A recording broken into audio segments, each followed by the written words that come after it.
నమస్కారం. ప్రస్తుతం మనతో పాటు ప్రముఖ ఆధ్యాత్మికవేత్త, ప్రముఖ జ్యోతిష్య వాస్తు పండితులు ముల్లపూడి సత్యనారాయణ మూర్తి గారు ఉన్నారు. వారితో మాట్లాడిద్దాం. నమస్కారం గురుగారు. నమస్కారం సృజన. గురుగారు, ఫిబ్రవరి నెలలో ద్వాదశ రాశుల వారికి ఎలా ఉండబోతుందో తెలియజేస్తారా? ఇప్పుడు మనకి ఈ 12 రాశుల్లో ఈ ఏలినాటి శని జరుగుతున్నవి మకర, కుంభ, మీన రాశులు. ఈ 3 రాశులు ఏలినాటి శని జరుగుతున్నాయి కాబట్టి ఎన్ని లాభాలు ఇచ్చినా సరే ఈ ప్రజల మైండ్లో ఇంజెక్ట్ అయిపోయినాయి. నమ్మో, నాకు ఏలినాటి శని జరుగుతుంది కాబట్టి నాకు బాగుండదు అని. అలా ఈ 3 రాశులు. ఇక ఏలినాటి శని నుంచి తప్పించుకున్నటువంటి రాశి ఉంది, అది ధనుస్సు రాశి. ఈ ధనుస్సు రాశి వాళ్ళు ఎలాగా అర్ధాష్టమ రాహు ఉన్నాడు సార్ మాకు అని వాళ్ళకి కేటగరైజ్ చేసేసుకుంటారు. బ్రహ్మాండంగా ఉంది వాళ్ళకు కూడా. కాకపోతే రాహు అర్ధాష్టమంలో టెన్షన్స్ క్రియేట్ చేస్తాడు. సో ఆ విధంగా. ఇక ఉచ్చస్థితిలో ఉన్నటువంటివి ఏమిటి అంటే మిథున, మళ్ళీ ఈ యొక్క వృషభ రాశులు బ్రహ్మాండంగా ఉన్నారు. ఇక మిగతా రాశులు మిశ్రమదాయకంగా వెళ్తూ ఉంటాయి. అయితే ఇప్పుడు మనకి ఈ మకర సంక్రాంతి వస్తుంది కదా, ఈ యొక్క జనవరి 15th నుంచి మనకి రవి మకర రాశి ప్రవేశం చేస్తాడు. అలాగే నెక్స్ట్ 1 month ఇంచుమించుగా రవి అక్కడే ఉండిపోతాడు అనమాట, ఫిబ్రవరి 15th వరకు. ఆ తర్వాత కుంభరాశిలోకి వెళ్తాడు. అలాగే ఈ యొక్క బుధుడు జనవరి 2nd నుంచి డైరెక్ట్ అయ్యి వృశ్చిక రాశి నుంచి ఏం చేస్తాడు, జనవరి 7th కల్లా ఈ ధనుసు రాశి ప్రవేశం చేస్తాడు. ఇక శుక్రుడి యొక్క పరిస్థితి దగ్గరికి వచ్చేసరికి 12 ఫిబ్రవరి 2024 సంవత్సరంలో ధనుసు రాశి ప్రవేశం. ఇక మిగతాయి మనకు తెలిసినవే. గురుడేమో మేషరాశి, రాహువు మీనరాశి, కేతువు ఈ వృశ్చిక రాశి. ఈ విధంగా 12 రాశుల వారికి కూడా శుభాలు జరుగుతాయి, అశుభాలు జరుగుతాయి. కేవలం ఈ మిథున వృషభ రాశి వాళ్ళు బాగున్నామని చెప్పేసి వాళ్ళకి కేవలం శుభాలు జరగడం, ఈ ఏలినాటి శని జరుగుతుంది కాబట్టి మకర, కుంభ, మీన రాశి వాళ్ళకి దంచుడి కార్యక్రమంలా వాళ్ళకి బ్యాడ్ జరగడం అవే ఉండవు. వాళ్ళకి శని బాగాలేకపోతే వీళ్ళకి శని బాగుంటుంది. ఇక బాగున్న వాళ్ళకి గురుడు బాగుంటే వీళ్ళకి గురుడు బాగుండడు, శుక్రుడు బాగుంటే వీళ్ళకి శుక్రుడు బాగుండడు. అన్ని ఈ యొక్క గ్రహాలు ఎలా ఉన్నా కనీసం ఒక గ్రహమైనా ప్రతి రాశికి మేలు చేస్తూ ఉంటుంది. అలా చేయని పక్షంలో ఏమవుతాయి, సకల కష్టాలు ఒకడికే వచ్చేస్తే, ఒక రాశి వాళ్ళకే వచ్చేస్తే వాళ్ళు ఇంకా బ్రతకలేరు. నువ్వో గొయ్యో చూసుకోవాలి. కాబట్టి సొసైటీలు చేసేసుకోవాలంతా, బ్యాచ్లో సొసైటీలు చేసుకోవాలి. కాబట్టి అలా చేయనివ్వదు. మళ్ళీ అందువలన కష్టాలు పెట్టినా మళ్ళీ వాటిని తట్టుకునేటటువంటి స్థైర్యం, ధైర్యం ఈ గ్రహాలు ఆ రాశుల వ్యక్తులకు ఇస్తుంది. గురువు గారు, ఫిబ్రవరి నెలలో వృషభ రాశి వారికి ఎలా ఉండబోతుందో తెలియజేస్తారా? వృషభ రాశి వారు బ్రహ్మాండంగా ఉంటుంది. వీళ్ళు కష్టపడాల్సేది తక్కువైతే ఫలితాలు ఎక్కువ, లాభాలు వస్తాయి వీళ్ళకి. కాబట్టి దుప్పటి కప్పుకొని పడుకున్నా సరే వీళ్ళకి రావాల్సినటువంటి పర్సంటేజీలు వీళ్ళకి వచ్చేస్తాయి. అంటే ఎలా, ఇప్పుడు రైల్వేలో మంచి ఆఫీసర్స్ మా ఫ్రెండ్స్ అంతా ఉన్నారు. వాళ్ళు పెద్ద పెద్ద 100 కోట్లు 200 కోట్ల కాంట్రాక్ట్లు ఉంటాయి. వాళ్ళు కాంట్రాక్టర్లు వాళ్ళని అడగక్కర్లేదు, వాళ్ళే ఉంటుంది అనమాట, ఫిక్స్డ్ అనమాట. అది 1% వీళ్ళకి వచ్చేస్తుంది అన్న. అలా ఈ వృషభ రాశి వాళ్ళ గ్రహాలన్నీ కూడా ఈ ఫిబ్రవరి నెలలో అందించాల్సినటువంటి ఆమ్యామ్యాలు, మిఠాయిలు, చాక్లెట్లు ఆటోమేటిక్గా వృషభ రాశి వారికి అందించేస్తాయి. అంటే దివ్యంగా నెంబర్ 1గా ఈ యొక్క వృషభ రాశి వారి యొక్క జాతకం ఉంటుందన్నమాట. మరి వీరికి వ్యాపారస్తులకు కావచ్చు, వృత్తి ఉద్యోగం చేసే వారికి కావచ్చు, ఎలా ఉండబోతుంది అంటారు? వృత్తి, వ్యాపార, ఉద్యోగ విషయాలలోకి వచ్చేసరికి లాభంలో రాహు ఉన్నాడు. వ్యాపారంలో మాటలతో అమ్మేస్తారు వీళ్ళు, లాస్ అనే సమస్య లేదు. ఇప్పుడు ఉదాహరణకి ఇప్పుడు కిరాణా కామట్లో చూడండి, వాళ్ళకి చక్కగా ఎందుకు బిజినెస్ చేస్తారంటే, మిగతా వాళ్ళు ఎవరైనా కిరాణా షాప్ రన్ చేస్తున్నారు అనుకో, ఉప్పు ఉందా అండి అని అడిగితే మనందరం ఏం చెప్తాం, ఉప్పు లేదు అంటాం. కానీ వైశ్యాస్ వ్యాపారం చేస్తే మార్వాడీస్ కానీ వైశ్యాస్ కానీ వాళ్ళు ఇచ్చే ఆన్సర్ ఏంటి తెలుసా, ఉప్పు లేదు కానీ పప్పు ఉంది అంటే పప్పు పట్టుకెళ్ళి రా అని. అట్లా ఈ యొక్క వృషభ రాశి వారికి వ్యాపారం చేసేటటువంటి అన్ని వ్యాపారాలు బ్రహ్మాండంగా ఉంటాయి. ఈ యొక్క బుధుడు మనకి అష్టమ స్థితిగతుడై ఉండడం వల్ల వీళ్ళు తొందరపాటుగా కస్టమర్లతో మాట్లాడడము, లేకపోతే ఉద్ధరకిస్తారంటారు, అరువులు ఇవ్వడము చేయడం ద్వారా కొంత నష్టపోవడానికి అవకాశాలు ఉన్నాయి. అవి లేకుండా ఉంటే నో ప్రాబ్లం. నెక్స్ట్ రాజ్యస్థితిగతుడైనటువంటి ఈ యొక్క శని ప్రభావం వలన బ్రహ్మాండంగా వృత్తి వ్యాపార ఉద్యోగ విషయాల్లో స్టాండర్డ్గా ఉంటారు. వీళ్ళ టీఏలు డిఏలు ఇవన్నీ కూడా చక్కగా టైంకి వచ్చేస్తాయి, శాలరీస్ అన్నీ కూడా టైంకి వచ్చేస్తాయి. కాబట్టి ఏ విధంగా కూడా ఈ యొక్క బకాయిలు అనేటటువంటిది ఉండవన్నమాట. అలాగే ఓల్డ్ పెన్షనర్స్కి కూడా వీళ్ళకి ఏ విధమైనటువంటి కష్టాలు లేవు, అన్నీ కూడా ఇన్ టైం వచ్చేస్తాయి. వీళ్ళు తీసుకెళ్ళి ఇన్ టైం కూడా తాకట్టు పెట్టేస్తారనమాట బ్యాంకుల్లో వాళ్ళకి వచ్చినటువంటి పెన్షన్. అది కూడా అంత స్పాంటానియస్గా అంత స్పీడ్గా చేసేస్తారు. రావడమే ఆలస్యం, ఖర్చు పెట్టేయడానికి రిటైర్డ్ పర్సన్స్ రెడీగా ఉంటారనమాట పని చేయడానికి. అలాగే ప్రైవేట్ ఉద్యోగస్తులకి జీతాలు పెరగడం, యాజమాన్యాల దగ్గర ప్రశంసలు ఇవన్నీ కూడా రావడం, గుర్తింపు రావడం ఇవన్నీ కూడా జరుగుతాయి.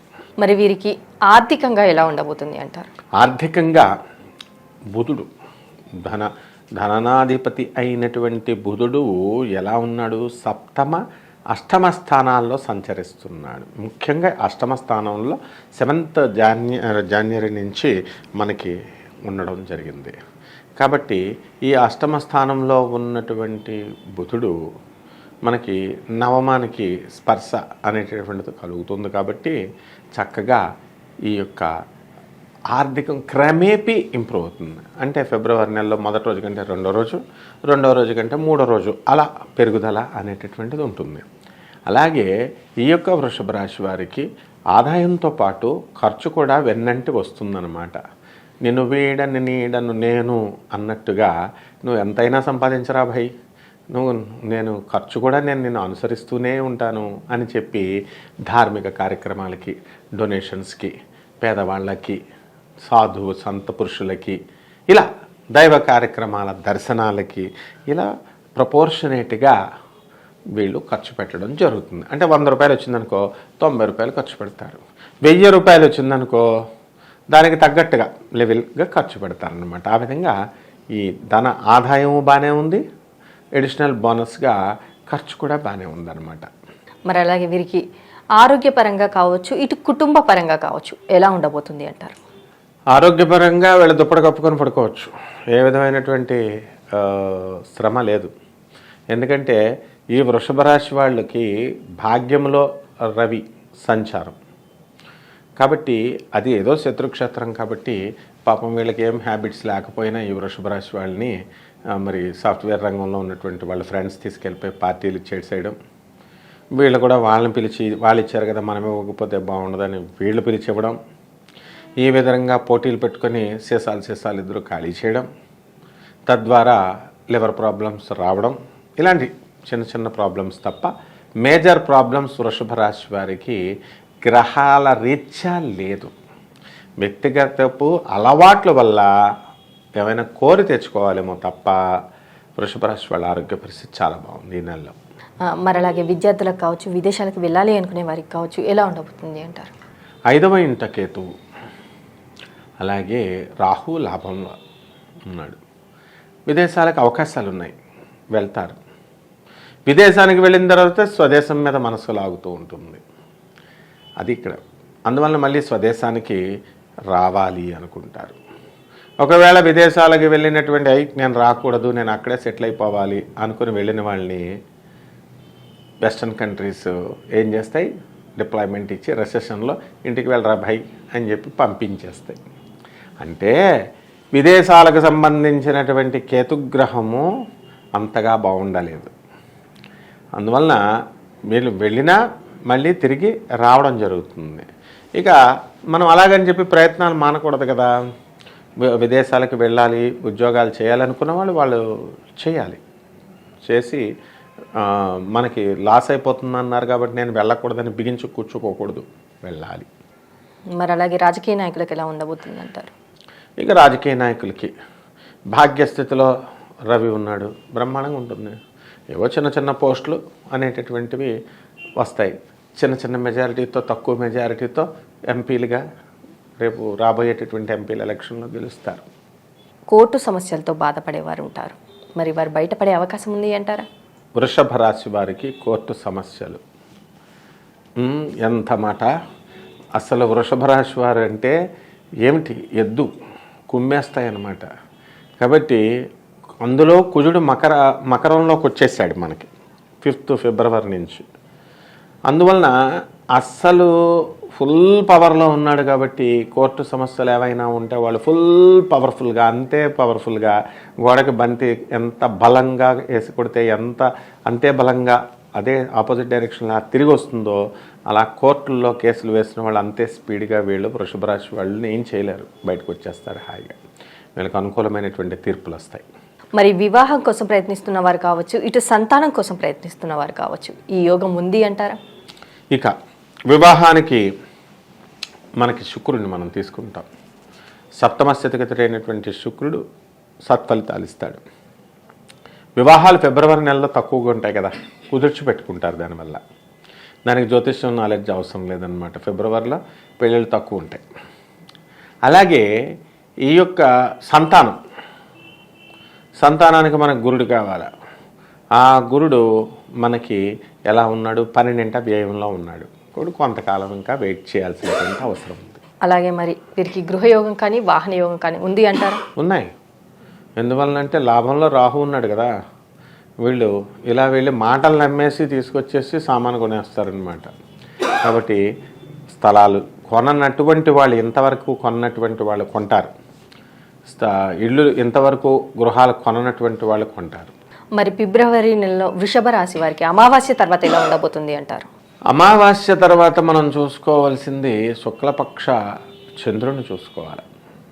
ఈ చంద్రుడు దినదిన ప్రవర్ధమానం అవుతూ చక్కగా మ్యాగ్నిఫైడ్గా వెళుతూ ఎగ్జాల్టెడ్ అవుతూ ఒక విశ్వరూప సందర్శనం ఇచ్చినంతగా అంతగా ఈ యొక్క వృషభ రాశి వారిని పౌర్ణమి రోజున ఆశీర్వదిస్తాడు. అంటే అమావాస్య తర్వాత వీరు లేచిందే తడువు, ఆడిందే ఆట, పాడిందే పాట, ఏది కావాలనుకుంటే అది తత్క్షణంలో వాళ్ళ వృషభ రాశి వాళ్ళ కాళ్ళ దగ్గరకు వచ్చేస్తుంది. మరి ఈ రాశి వారు చేసుకోవాల్సిన పరిహారాలు ఏంటంటారు? పరిహారాలు, ఈ పరిహారాలకి కేతు జపం చేసుకోవాలా, కేతు స్తోత్రాలు చేసుకోవాలా, కేతువుకి కిలోంపావు ఉలవల్ని, ఆ తర్వాత ఈ యొక్క చిత్రవర్ణం మల్టీ కలర్డ్ వస్త్రాన్ని ఇచ్చి పేద బ్రాహ్మణులకు దానం చేసుకోవాలి. ఉలవచారులు కాసి రోడ్డు మీద ఉన్నటువంటి పేదవాళ్ళందరికీ కూడా పోయాలి. మనం ఉలవచారులు తినడం, పెరిగేసుకుని ఉలవచారులు తినేసేయడం, మన బంధువులకు పెట్టడం, ఇది కాస్ట్లీ ఐటమ్ అండి, ఇది స్పెషల్ అండి, స్పెషల్ డిష్ అండి అని పేదవాళ్ళకి పెట్టాలి. అలాగే ఉలవల్ని ఈ యొక్క ఎద్దులకి మనము దానం చేయాలి, తిండిలో పెట్టాలన్నమాట. ఈ విధంగా గణేష్ మహారాజుకు కూడా మనకు గరికి గడ్డితో పూజ చేస్తూ లడ్డూలని, బూందీ లడ్డూలని లేదా తీపి బూందీని మనము గణేష్ మహారాజుకి కనుక మనం నివేదన చేసినట్లయితే బ్రహ్మాండంగా ఉంటుందమ్మా ఈ ఫిబ్రవరి నెల అంతా కూడా వృషభ రాశి వారికి. అలాగే గురుగారు, వృషభ రాశి వారికి ఫిబ్రవరి నెలలో ఎలా ఉండబోతుంది, అలాగే ఈ రాశి వారు చేసుకోవాల్సిన పరిహారాలు ఏంటి, వీరు కేతువుకి ఎలాంటి పరిహారాలు చేసుకోవాలి, అలాగే వినాయకుడిని ఎలా ఆరాధించాలి అనేసి కూడా చాలా చక్కగా వివరించారు గురువుగారు. ధన్యవాదాలు. ధన్యవాదాలమ్మా.